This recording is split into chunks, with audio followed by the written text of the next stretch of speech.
जय हिंद मित्रों, स्वागत है आप सभी का। उम्मीद है आप लोग अच्छे होंगे।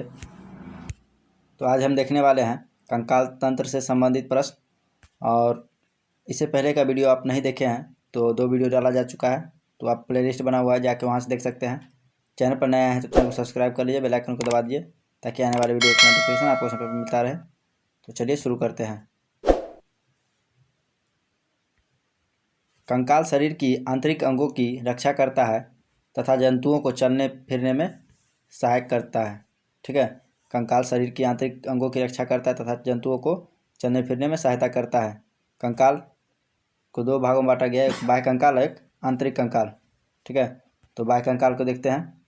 बाह्य कंकाल यानी एक्सोस्केलेटन जो है, यह शरीर के बाहर होता है और शरीर के संपूर्ण अंगों को रक्षा प्रदान करता है, जैसे केकड़ा, तेलचट्टा, मकड़ी, चिड्डा, चींटी, घोंघा, मधुमक्खी, बिच्छू और सीपी, ये सभी में बाह्य कंकाल होता है।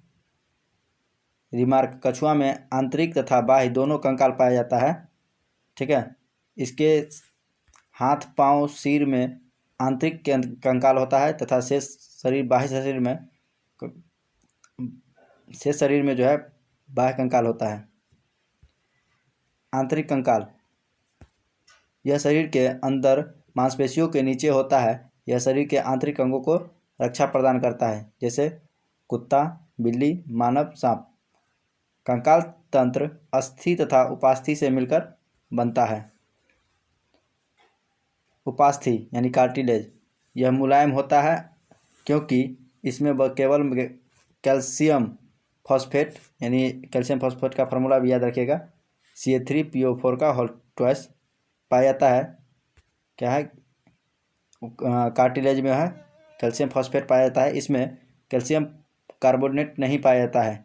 यह नाक, कान तथा सभी बड़े हड्डियों के शीर्ष भाग को पर पाया जाता है। अस्थि, यह अत्यधिक कठोर होता है क्योंकि इसमें कैल्शियम फॉस्फेट के साथ साथ कैल्शियम कार्बोनेट दोनों पाया जाता है। अस्थियों में 54 से 58% कैल्शियम फॉस्फेट पाया जाता है।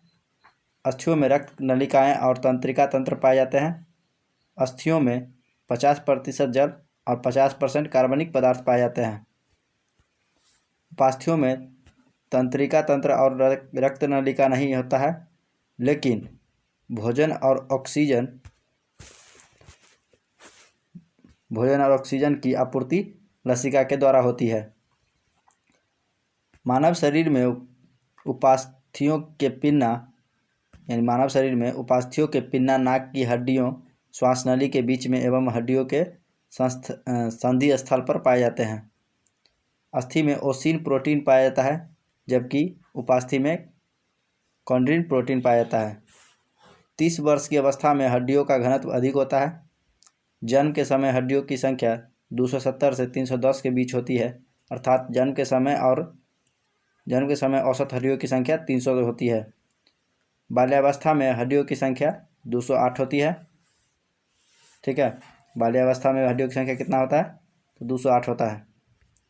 और वयस्क मानव के शरीर में हड्डियों की संख्या 206 होता है। मानव शरीर के समस्त अस्थियों में 2 भागों में बांटा गया है, एक अनुबंधीय उपांगी यानी अपेंडिकुलर और एक अक्षीय यानी अवायवल। तो अनुबंधीय उपांगी, यह शरीर के सीधा रखने तथा गति प्रदान करने में सहायक है। उपांगी की कुल संख्या 126 है। जिसे हाथ में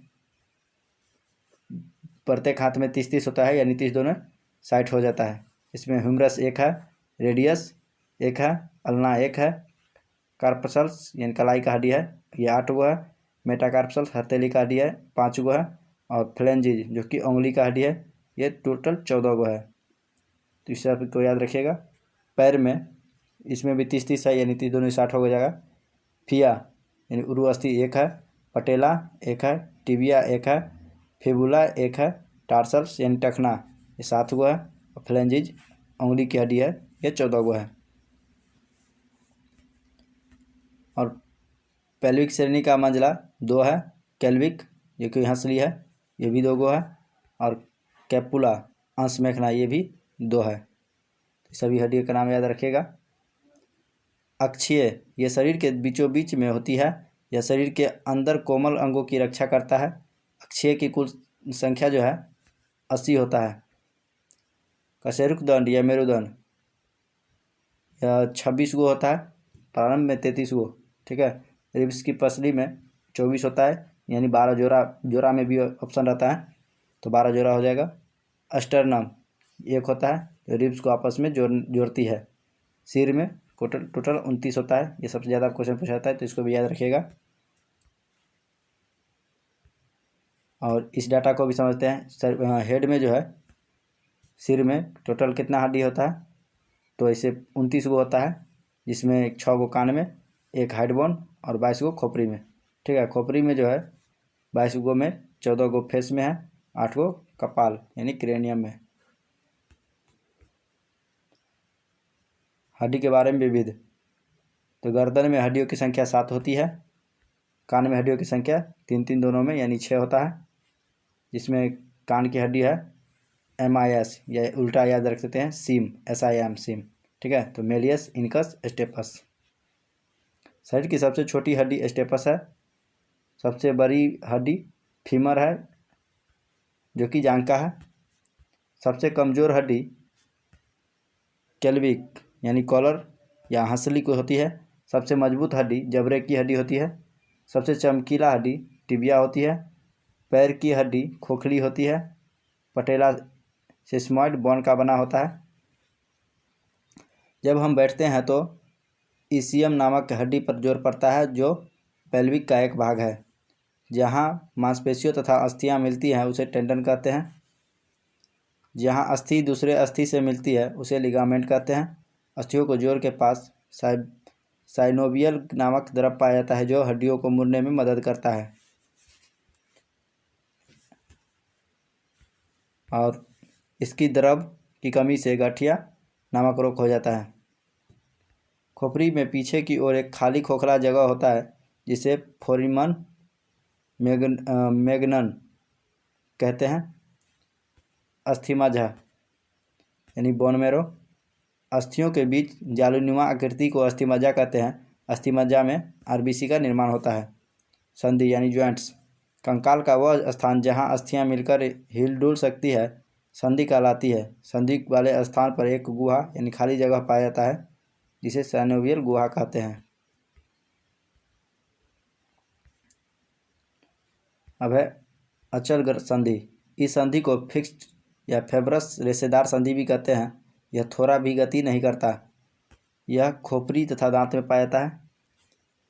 अब है अपूर्ण संधि। यह संधि जहाँ पाई जाती है वहाँ थोड़ा मोड़ा गति करने को देखने को मिलता है, जैसे पसली, कशेरुकदंड। पूर्ण संधि, यह संधि अस्थियों को विभिन्न दिशा में गति प्रदान करता है, जहाँ 5 प्रकार की होती है।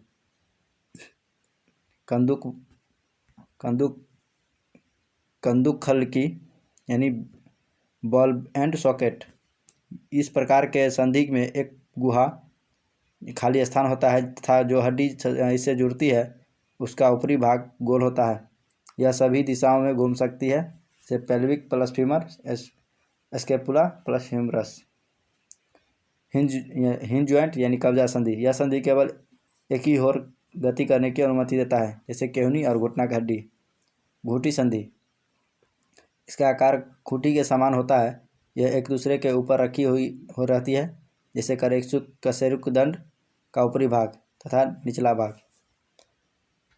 ग्लाइडिंग जॉइंट, एक दूसरे पर फिसलती है और थोड़ा गति प्रदान करती है, जैसे कार्पल और टार्सल्स।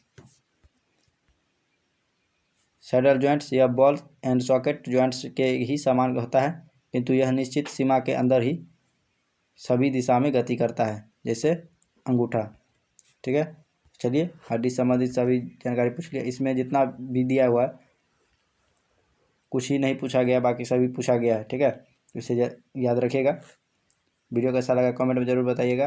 अगर वीडियो को अच्छा लगता है तो वीडियो को लाइक कीजिए और सब्सक्राइब नहीं किया तो चैनल को सब्सक्राइब कीजिए। अब वीडियो को अपने ज़्यादा से ज़्यादा दोस्तों में शेयर कीजिए। मिलते हैं नेक्स्ट वीडियो में, तब तक के लिए धन्यवाद।